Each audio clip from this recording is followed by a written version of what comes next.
Se está grabando una llamada.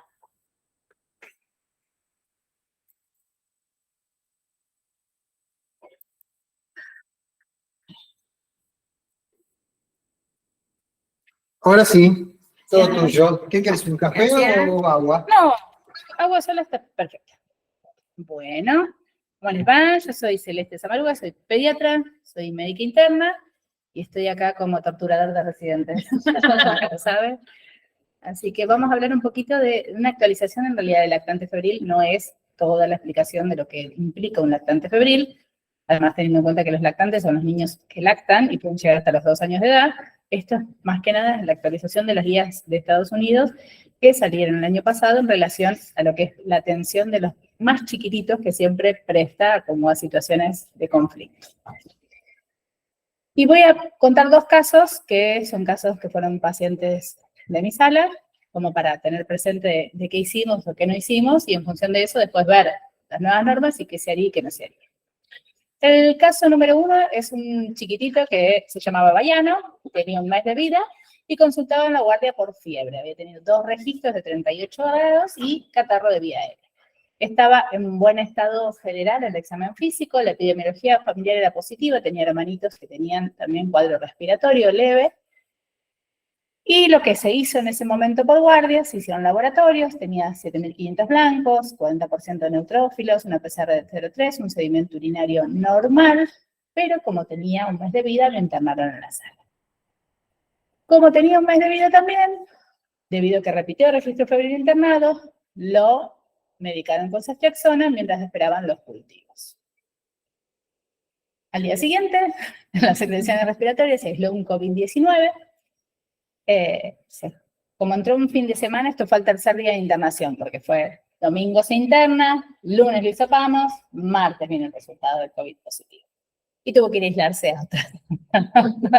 hasta esperar los cultivos para irse de alta. Así que pobre gordo estuvo casi 5 días de internado en total. El caso número 2 es una bebita de 2 meses de vida, la Josefina, con un registro febril y consulta en la guardia. Padres con mucha pauta de alarma, con un pediatra de cabecera muy piola, consulta en la guardia. Los antecedentes que tenía es que era una chiquita recién nacida de término, eutrófica, había tenido un parto normal, vaginal, sin alteraciones, como tenía 2 meses y fiebre, la internan directamente como un lactante febril sin foco. No le hicieron ninguna evaluación en la guardia, fue derechito a internación, así que desde la internación le sacamos un laboratorio. Tenía 7.400 blancos, una PCR de 25, un sedimento urinario que tenía 6 a 10 leucocitos por campo en ese momento. Entonces, por guardia se realizó hemocultivo, urocultivo y punción lumbar, con un citofísico químico dentro de parámetros normales. Tenía todo normal, la glucorraquia normal, todo normal. La medicaron igualmente con ceftriaxona endovenosa y la paciente no repitió fiebre durante esa internación y no tuvo ninguna otra alteración.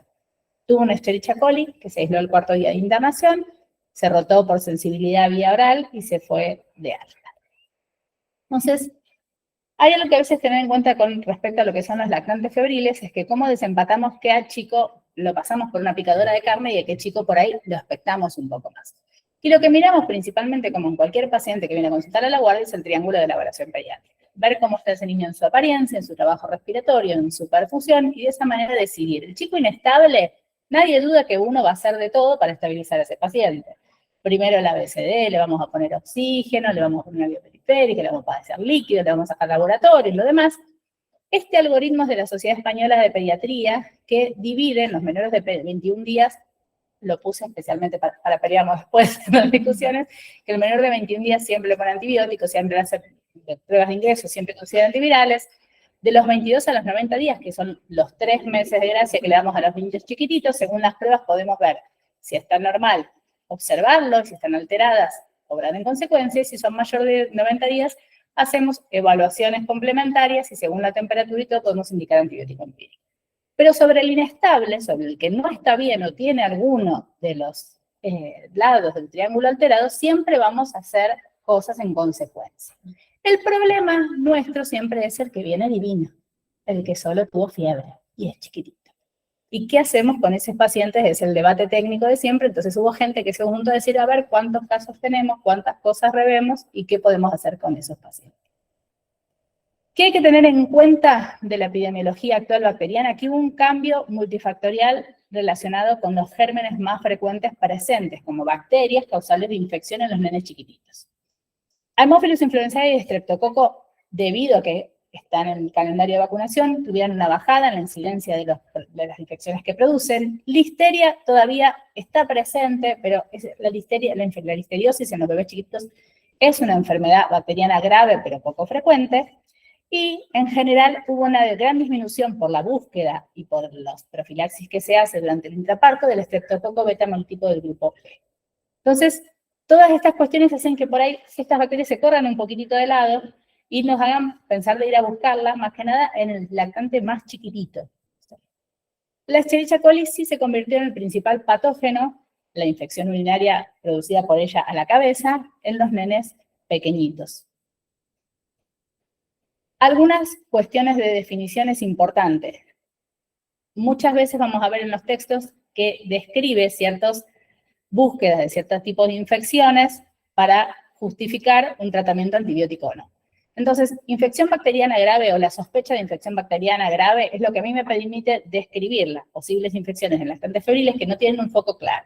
Porque el lactante en realidad a veces no hace solo una infección urinaria o no hace solo una meningitis, sino que se afecta de forma sistémica. Entonces, ese término lo utilizaban un montón y tiene que ver con esto, con un triángulo alterado, es un chico que está inestable, como para definir la gravedad del cuadro, y por eso se englobaba como infección, sospecha de infección bacteriana grave. La infección urinaria como infección bacteriana en los lactantes es la infección bacteriana más frecuente lejos a la cabeza, con respecto a la meningitis, con respecto a la bacteriemia, y el término infección bacteriana invasiva aplica exclusivamente a los que son las bacteriemias y las meningitis. Eso lo puse como aclaración para entender un poquito a veces los textos que hay acerca del tema. Entonces, ¿cuál es nuestro problema técnico? ¿Cómo manejamos a los lactantes febriles que tienen buen estado general y que tienen de 8 días de vida a los 60 días de vida? Serían los más chiquititos de todos, los que revé esta guía, ¿sí? Porque si no, le terminamos haciendo lo que le hacemos a mis dos pacientes, que es, entra, ni siquiera pienso que tiene el paciente, le hago laboratorio, lo cultivo y lo médico. Y el chico por ahí está bien. Con los más chiquititos de todos, a la semana de vida, si el chico presenta fiebre, nadie duda, ingresa un aneo derechito. Con el grupo intermedio ahora vamos a ver lo que hacemos, pero todas estas cuestiones se vienen revisando un montón de casos de pacientes que han tenido fiebre. Y lo que hay mucho afuera, que por ahí nosotros no tenemos tanto, es el consenso o la manera de relacionarse con los padres distinta, donde el papá tiene que consensuar tu accionar médico. O sea, vos le tenés que explicar al papá que si le vas a hacer algo a su bebé que acaba de nacer o que tiene unos días de vida, tiene que ser por un bien mayor y el padre tiene que estar de acuerdo en lo que estás haciendo. Eso por ahí en general nosotros, sobre todo en el hospital, por ahí acá es un poquito distinto, pero en el hospital en general no consensuamos. En general le decimos, lo cultivamos, lo medicamos, lo pinchamos y es como que tenemos derecho a réplica en eso. Entonces, debido a la evidencia, es como que podemos hacer un montón de evaluaciones intermedias y ahí decidir junto con los papás qué hacer. Estas nuevas guías de la Asociación Americana de Pediatría recopilaron 10 años y hicieron 3 algoritmos según grupos de edad. Las CAS son unas llaves como para utilizar como algoritmo para analizar cada uno de los casos. Yo les puse los artículos al final como para que los busquen, son bastante interesantes como para leer lo que considerar y en los estudios qué es lo que piden y qué es lo que consideraron para recomendar estas guías. Y son guías que están respaldadas con evidencia, que eso es lo que tiene de bueno, ¿sí? Siempre tener en presente que una guía es eso, es una guía, no es algo que vos estás obligado a hacer, y muchas veces, según en el medio social en el que estés o en el ambiente en el que estés, a veces uno opta por hacer una cosa o la otra, en función de qué respaldo familiar también tengas con ese paciente. Le hace, por ejemplo, si me viene un chico de Romero que vive en La Quinta con 1 mes y 5 días, excelente estado general, tiene fiebre y la mamá no lo va a poder traer ni al día siguiente ni al otro y nadie lo va a poder controlar, y probablemente ese chico igual lo deje en observación internada. Pero va a depender de esta cuestión socioambiental que hace que el chico no pueda ser controlado y no de su estado general, ¿sí? Bueno, entonces, las nuevas guías APA son para niños de 8 a 60 días de vida y siempre tienen presente estas guías los lactantes febriles que están en buen estado general, es decir, que no tienen alteración ni en la escala de Yale, ni cumplen criterios, mejor dicho, ni no cumplen criterios de Rochester, y que están previamente sanos, nacidos de término. Corre el nacido de término 37 semanas. Eso también es importante porque las 37 semanas son como siempre el negro de la perinatología. Pero las 37 semanas, a partir de las 37 semanas, nacido de término, sin antecedentes y sin sospecha de ningún tipo de enfermedad ni nada, se considera un bebé previamente sano en el que se pueden aplicar estas guías. Define marcadores inflamatorios. Nosotros tenemos unos criterios que se llaman criterios de Rochester, que se usan todavía mucho tiempo con los lactantes febriles, que utilizan ciertos marcadores para definir la posibilidad de infección bacteriana invasiva en ese paciente. Entonces, esos criterios tienen que ver con los laboratorios que se solicitan al paciente y que no tengan antecedentes perinatológicos, principalmente el paciente.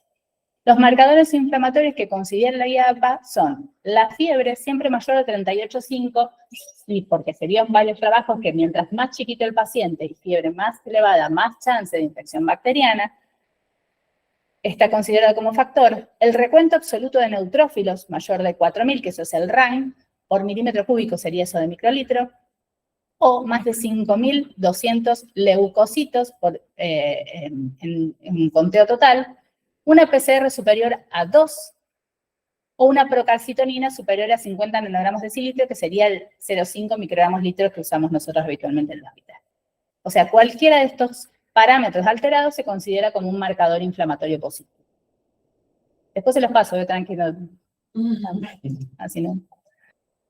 Los leucocitos, ¿qué es lo que tienen de positivo? Que de forma aislada no me sirven bien para predecir infección bacteriana y sobre todo las invasivas, la meningitis y la bacteriemia. Entonces, yo muchas veces, el Rochester consideraba lo que era el recuento absoluto de glóbulos blancos. Este directamente utiliza lo que es el recuento absoluto de neutrófilos. O sea, es bastante más selectivo en el leucocito que utiliza, y se vieron que los recuentos superiores a 4.000 neutrófilos o más de 5.200, y esta diferencia es porque en 2 estudios que se consideraron bastante fidedignos tenían estos 2 puntos de corte diferentes, los que tuvieran este valor tenían más chance de tener infección bacteriana.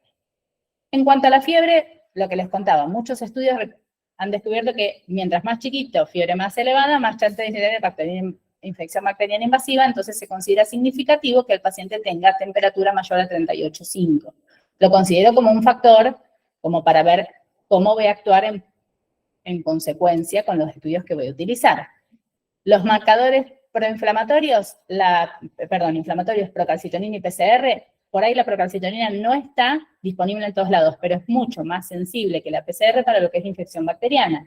Entonces, si yo tengo una procalcitonina alterada, tengo muchas más chances de una infección bacteriana. El corte, 0,5, mayor de 1, muchísima más chance de infección bacteriana. La PCR funciona también bien con este corte de 20 que yo les decía en los chicos chiquititos, y si no está disponible la procalcitonina, pueden utilizarse. ¿Qué hicieron? Estratificaron el riesgo en función de la edad. En función de la edad se fijaron, separaron los pacientitos y dijeron, bueno, a ver quiénes tienen más riesgo por las diferentes edades de infección bacteriana. 29 días, alto riesgo de infección bacteriana invasiva, ¿sí? Hicieron diferentes trabajos para tratar de considerar cuáles realmente eran los bebés que tenían más riesgo y dónde disminuía el riesgo, como para poner un punto de corte claro, y la guía esta específicamente no incluye a los de la primera semana de vida porque tienen mucha más tasa de infección, en realidad, perinatológico por peral o por contacto al nacimiento. Entonces, esos chicos exclusivamente se van a tratar directamente como paciente infectado hasta que se demuestre lo contrario. En cuanto a las muestras, una aclaración importante.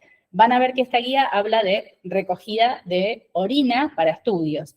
Y lo que prefiere esta guía para la recogida de orina es muestras con alta calidad para definir infección.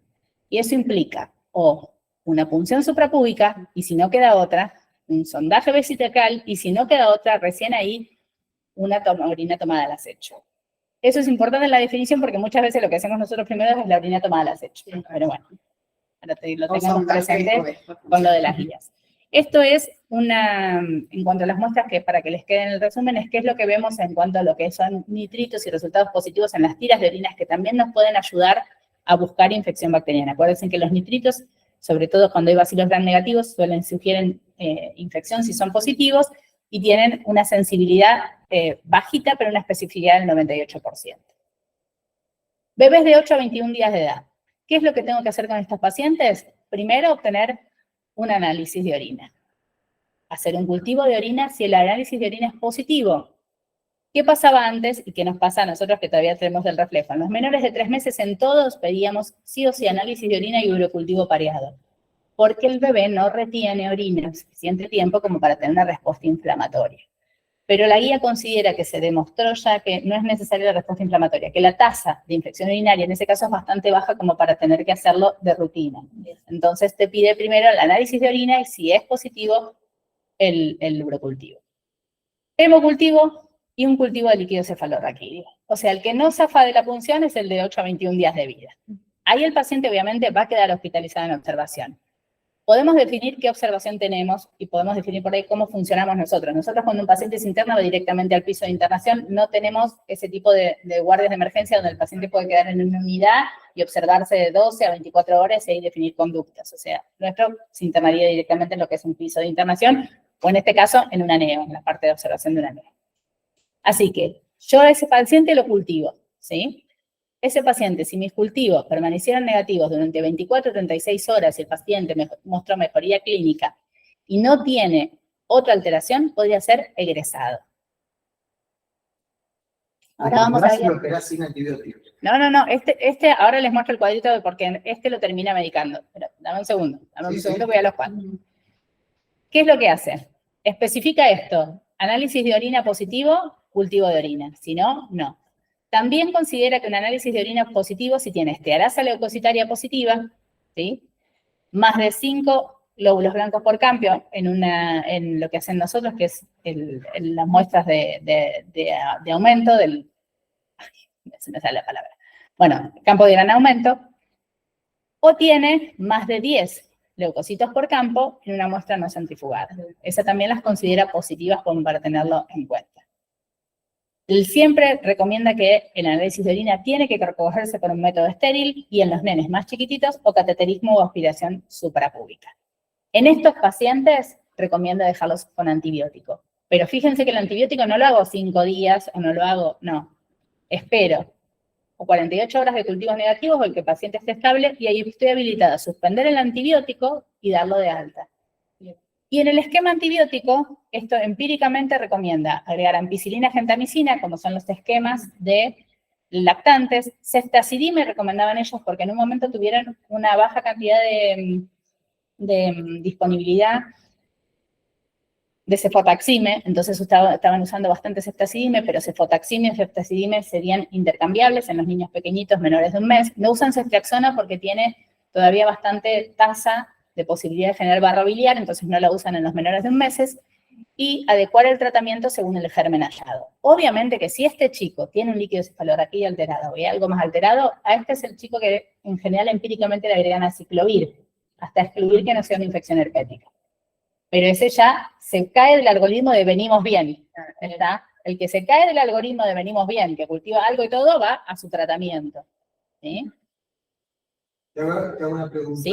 si es que le parece, se me van los temas ahí. Si el líquido cefalorraquídeo es patológico, Es una meningitis. es una meningitis, y vos tenés un esquema de antibióticos para... En otro algoritmo de meningitis en menores de 3 meses. Ampicilina genta es el primer esquema y según el líquido se agrega ciclovir, sobre todo si hay hematitis.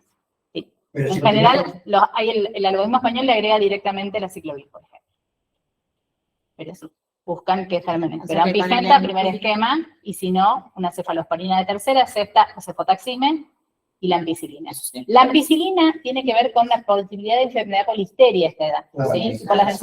Por las meningoencefalitis enterococos de los chiquitos que siempre se considera que son sensibles primero y si no después se rotan los antibióticos, ¿sí? O sea que continúas con el antibiótico que pusiste empírico. O si te continúas con antibióticos, te tenés germen. Si tenés una PCR, si tenés algún otro dato que rápidamente te diga qué germen es. Lo que yo quería remarcar es eso que vos finalmente dijiste, que las meningitis menores de 3 meses siempre llevan ampicilina. Siempre llevan ampicilina, sí. Y sobre todo si tienen líquido cefalorraquídeo alterado.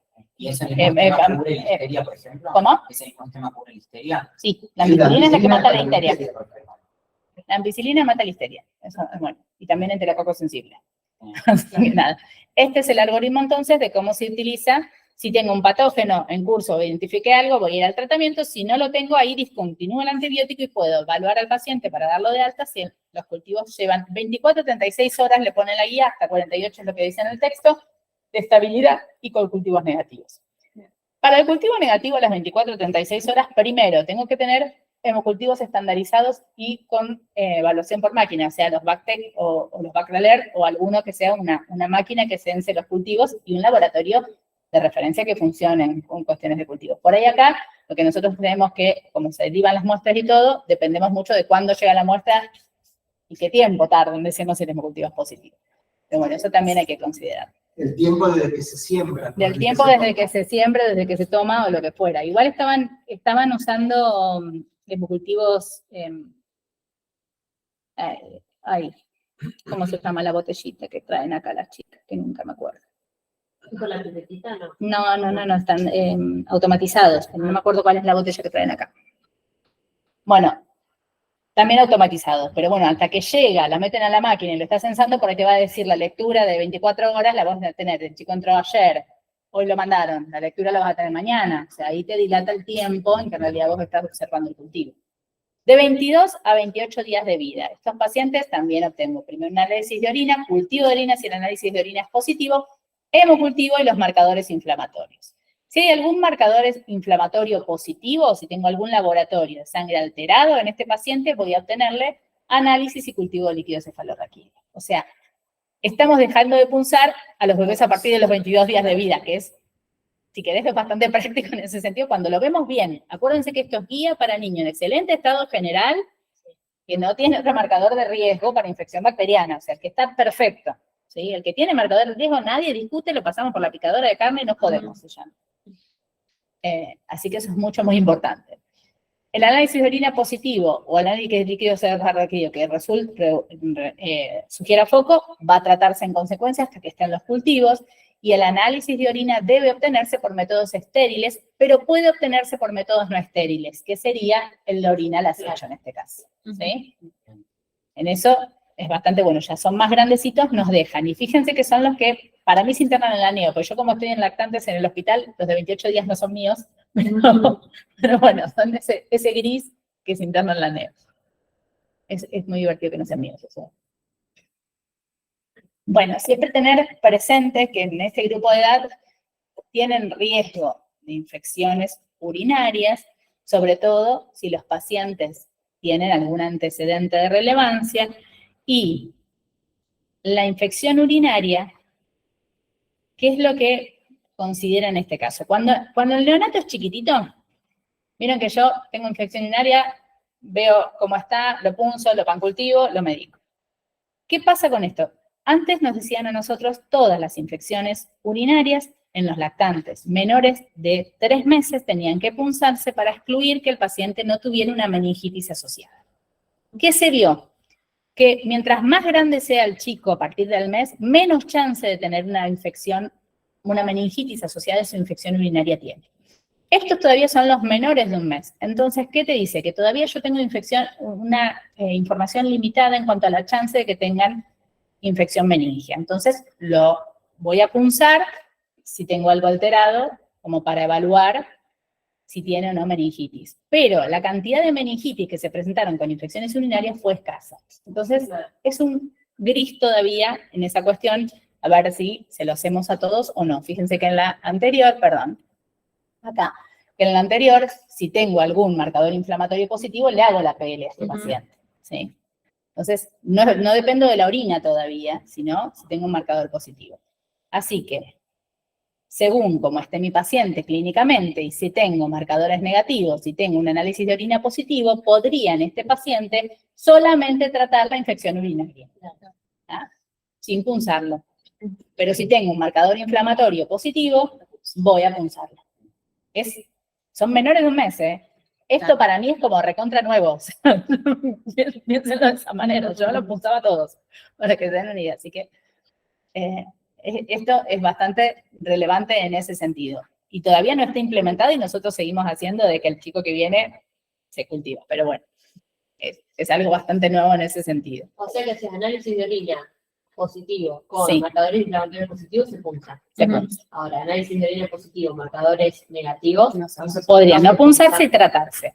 Ahora, si vos clínicamente ves algo alterado en tu paciente o en la observación, lo punzás, lo medicás, esperás los cultivos y lo que te dicen estas guías es que todos estos pasos vos los tendrías que consensuar con el cuidador del paciente.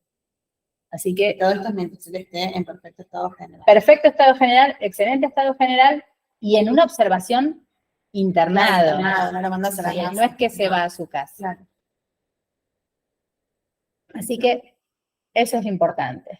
Si el análisis de orina, los marcadores inflamatorios y el líquido cefalorraquídeo son normales, después de observarlo 24 horas en esa internación, ese paciente podría ser dado de alta con una ceftriaxona como única dosis para esperar los cultivos en domicilio. O sea, yo tengo que tener ahí una familia continente que me lo cuide en la casa, que se pegue así para caerlo y que puedo esperar los cultivos y volverlo a citar, por ejemplo. Así que eso es importante. Y si el paciente permanece internado, a las 36 horas puedo reevaluar, si no hay otro motivo de hospitalización, mandarlo de alta. Si identifico algo, lo voy a tratar en consecuencia. Paciente que esté en buen y excelente estado general, ¿sí? Algo que aclara también esta guía, que nunca nosotros lo ponemos intramuscular a esta edad, es que la ceftriaxona podría utilizarse intramuscular a 50 miligramos kilo, o sea, menos de la dosis meningia que usamos nosotros para esperar los cultivos. Esto, a ver, ¿qué hace? Reduce un montón lo que es costo en salud, reduce un montón lo que es internación del paciente, o sea, es bastante interesante lo que propone. Si necesitas un medio continente, no significa que sea un medio social de dinero, digamos, sino una familia continente que pueda llevarse al chico, traerlo, tenga pauta de alarma, tenga disponibilidad a la salud, entonces necesitas ese tipo de cosas. Así que bastante interesante. Este es el dibujito del algoritmo, que es para que les quede en el Power de cómo sería toda la historieta. Y estos son los que habitualmente tengo yo a partir de los 29 días de vida a los 60 días de vida. Estos pacientes ya los pone a decir si las pruebas iniciales están bien, lo podría manejar en su casa. Y eso para nosotros también es un cambio importante, porque fíjense que yo los dos pacientes que les mostré, 1 mes, 2 meses, y nos internaron de cabeza los dos. Y aún así en laboratorio, de derechito de internación la mandaron. Entonces, cambia un montón cómo va a estar esa familia, más si detectamos alguna infección. Pacientes de este grupo de edad los puedo manejar en la casa o en el hospital según cómo esté el paciente y los resultados que tengo. Voy a hacer un análisis de orina, voy a hacer un cultivo de orina si el análisis de orina es positivo, voy a hacer un hemocultivo y voy a hacer marcadores inflamatorios. Y ahí veo dónde está. Sí. Si bien se hace casi automáticamente, Mm. si no tienes emiología respiratoria, ¿la placa tiene una utilidad? En estos, en los cuales no tiene foco o no tiene alteración, si tuviera alteración de laboratorio, ya lo entro en el screening de buscar. Si tuviera hiperleucocitosis, hago la placa de tórax de rutina. Pero el que no tiene alteración, no tiene nada, no lo busca rutinariamente. Bueno, algo importante, cuando digo hemocultivo, siempre son dos, son pareados, porque me viene un coco tipo estafil y me quiere matar. Porque por ahí lo pongo en singular y por esta confusión, no, los hemocultivos van de 2. Vamos, para que eso quede claro. Si mi análisis de orina, mi análisis de orina es lo mismo, lo puedo obtener con una método al acecho, siempre es más relevante si se tomó por métodos estériles. Paciente, que yo le hice un análisis de orina, marcadores inflamatorios, y hasta lo puncé si lo quería punzar y son normales, es un paciente que puede irse de alta y manejarse de manera ambulatoria si el cuidador puede regresar a hacerse control. ¿Sí? Y no lo medica directamente. Al pequeño le ponía ceftriaxona a todos. A no lo medica, le dice, anda, está todo normal, anda y volvé. No es que ni el análisis de orina, ni el laboratorio, ni una punción lumbar, yo lo hago en 20 minutos. Son todos procedimientos que uno tarda su tiempo en hacer, y son pacientes que mínimo están de 12 a 24 horas en una observación. ¿Sí? Como para que quede eso claro, no es un chico que en 2 minutos le dice todo, besito y lo manda a la casa. ¿Sí? Así que, importante. Si Sí. no se medica con nada mientras tanto. ¿No? ¿Viste? Qué jugado. Ay, te da como, te da como cosa, pero los tipos tienen un registro de 10 años Por eso les puse el original, por eso les puse el artículo original para que piensen, Para que no mírenlo, hablemos de vos. ustedes, mírenlo, tranquilos. 10 años de recolección de datos tienen atrás, o sea, no es poquito. Análisis de orina y marcadores inflamatorios normales y no se obtiene líquido cefalorraquídeo, este chico también puede ser manejado en casa sin antibióticos. O sea, no lo estaría punzando, porque o no lo tuve, o porque el chico estaba muy bien y decidí no punzarlo, puedo manejarlo de manera ambulatoria. Entonces, fíjense cómo le cambia la vida a uno que viene con un mes de vida y un catarro de vía aérea por ahí, o que no tiene ninguna otra alteración, le hice una orina, le hice un laboratorio, está bien, y lo puedo mandar a su casa a que vuelva después a controlarse. Y no lo interno, ni le pancultivo, ni le digo una PL, ni nada. Y no les puse 2 casos que fueron medio trágicos, porque pensé y dije, no voy a hacer tan mal. Bueno, importante. Obviamente, paciente con análisis de orina normal o marcadores inflamatorios anormales, ahí voy a poner un antibiótico empírico cubriendo el foco urinario. No necesitaría punzar a estos chicos más grandes que tienen más de un mes. Como el gris todavía era el que tenía de 22 a 28 días. Este ya puedo tratar directamente la infección urinaria. ¿Sí? ¿Qué le ponen como físicos? ¿Gasolina? ¿O qué le ponen? En realidad, a estos pacientes habitualmente les hacemos una dosis de extracción y esperamos los resultados. Pero sí. Sí, porque sé que podría ser alguna vez. Si yo obtengo el cultivo de orina, puedo hacerle una de las dosis parenterales o puedo hacerle una de las dosis y esperar el cultivo internado o hacerle una de las dosis parenterales y inclusive, si está en buen estado general, esperar el cultivo ambulatorio. También está ese gris. Y obviamente, según cuando tenga el urocultivo positivo, voy a evaluar, ajustar el antibiótico según la sensibilidad. Paciente que está bien, yo le inicié antibióticos empíricamente porque en ese momento pensé que el paciente lo ameritaba, pero no tengo orina alterada, no tengo el líquido alterado y tengo marcadores inflamatorios normales y tengo cultivos negativos en 24, 36 horas, también lo egreso. Mucho más rápido de lo que nosotros egresamos. Habitualmente esperamos hasta 5 días a veces con medicación. ¿Sí? Así que eso es importante. Si yo sospecho una infección urinaria y tengo marcadores inflamatorios anormales, ellos sugieren ceftriaxona a 50 miligramos kilo y puede aplicarse intramuscular.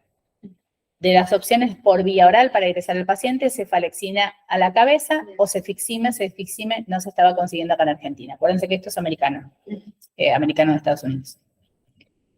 Si yo tengo un líquido cefalorraquídeo, o sea, le hice un paciente, si yo tengo un paciente con marcadores inflamatorios alterados, puedo hacerle un líquido cefalorraquídeo para desempatar si es el foco, si la orina es normal. Y ahí evaluar si mi paciente se interna o no se interna, o expectarlo igual. Suponete, tengo análisis de orina normal, marcador inflamatorio alterado, punzo a mi paciente, viene normal, lo puedo expectar sin antibióticos observándolo. Así que es bastante distinto de lo que veníamos usando. Algo que recomienda a partir de los 29 días es tratar de hacer pruebas en líquido cefalorraquídeo para enterovirus.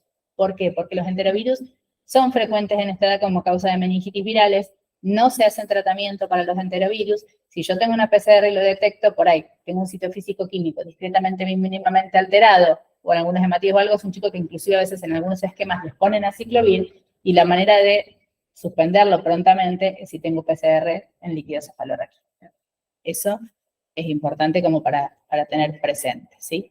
Este es lo mismo, el algoritmo de los 29 a 60 días. En cuanto a las infecciones virales, lo que se está tratando de hacer ahora es tratar de considerar la detección más precoz de las infecciones virales como para no poner antibióticos sin una causa justa, digámoslo así. El herpes simple hay que considerar siempre cuando hay pleocitosis en líquido cefalorraquídeo. Son chicos que pueden tener riesgo de meningitis herpética o si se asocia con leucocitos bajos o trombocitopenia. Y más sobre todo si el paciente tiene lesiones vesiculosas, que no sería el que está sin sintomatología, sino que le veo síntomas. Pero bueno, principalmente eso. Entonces es un paciente que yo lo voy a medicar con aciclovir. Eso hay que tenerlo presente. Los paneles múltiples de PCR por ahí no están disponibles en todos lados, todavía son bastante costosos, pero son bastante prácticos para poder despempatar esto. Si hay un enterovirus, si hay alguna otra cosa en líquido cefalorraquídeo, como para poder decir, puedo suspender tratamiento antibiótico si había algo alterado, o puedo dirigirlo en función de lo que tenga mi paciente.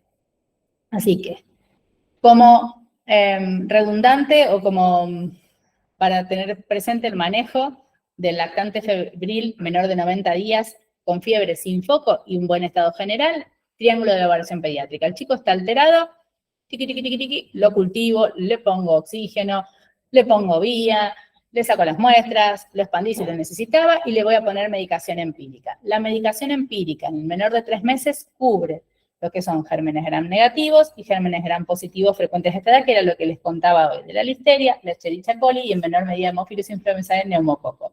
Y estreptococo beta-hemolítico del grupo B entra muy en juego en los menores de 1 mes, ¿sí? Que son los que producen principalmente sepsis tardía. Según el triángulo de evaluación pediátrica, si es normal, voy a ir a la edad.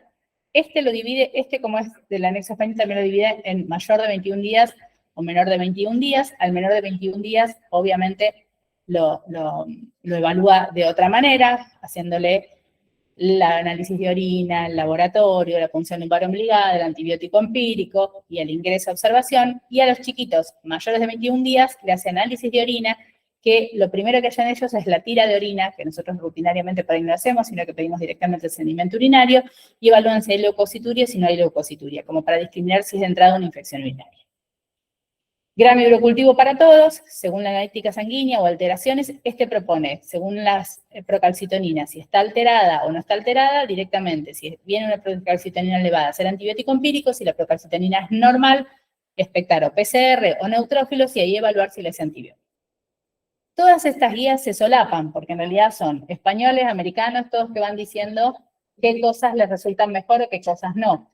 Cuando uno toma una guía, trata de tomar por ahí siempre la misma para hablar de manera uniforme, pero tener presente en el contexto que la estoy usando. Si yo sé que mis cultivos van a tardar 72 horas, no lo voy a poder egresar a las 24 o 36 horas, porque no me va a poder confirmar nadie que el hemocultivo viene negativo o que el hemocultivo viene negativo. ¿Sí? Así que eso sí también lo tengo que tener presente. Pero por ahí ya no punzan a todos los pacientes. Como tratamiento en los menores de 1 mes, ampicilina, gentamicina, ampicilina, cefotaxime son los que cubren, y en los pacientes que tienen o líquido alterado o posibilidad de infección pluripética, agrega Cicorvir, y de 1 a 3 meses, una cefalosporina de tercera generación, o cefotaxime o ceftriaxona acá, y se asocia ampicilina en el caso de que tenga alta prevalencia de infecciones por listeria o el citofísico químico alterado en el líquido cefalorraquídeo, que ya ahí se iría el algoritmo de meningitis del paciente. Y esta es la bibliografía.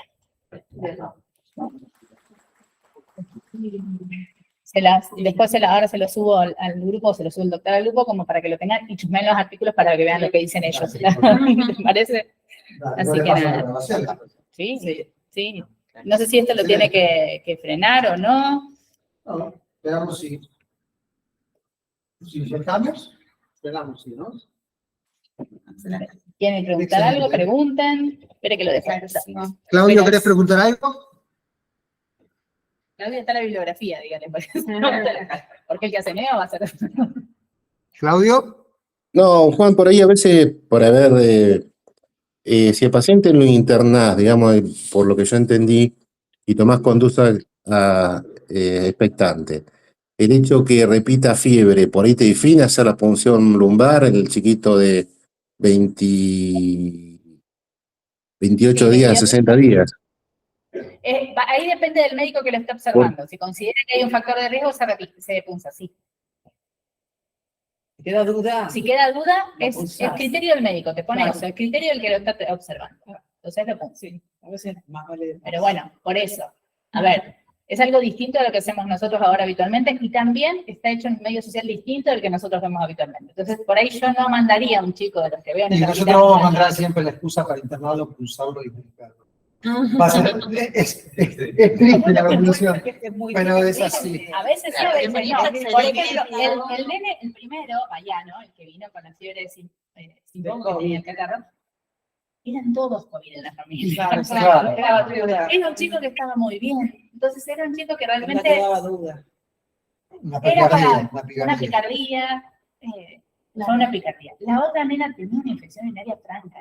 Entonces, se punza porque reitera fiebre, pero tampoco tenía un laboratorio alterado demasiado como para pensar que eso Y se le podría haber hecho en guardia antes de internarlo, ¿no? también.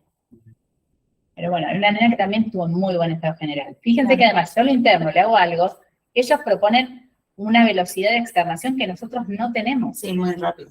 Ellos pueden a las 24, 36 horas, desde el primer cultivo negativo, lo estoy egresando, Nosotros y cultivamos el nosotros viernes, son te lo 3, martes, 4 días, miércoles. a 5. Y el día después. O sea, tienen esa disponibilidad que no Ya tenemos. cumplió el porque es una antibiótico acá. diferencia. Acá cumplió el antibiótico. Muchas veces. Exactamente. Entonces, es una diferencia de entorno importante.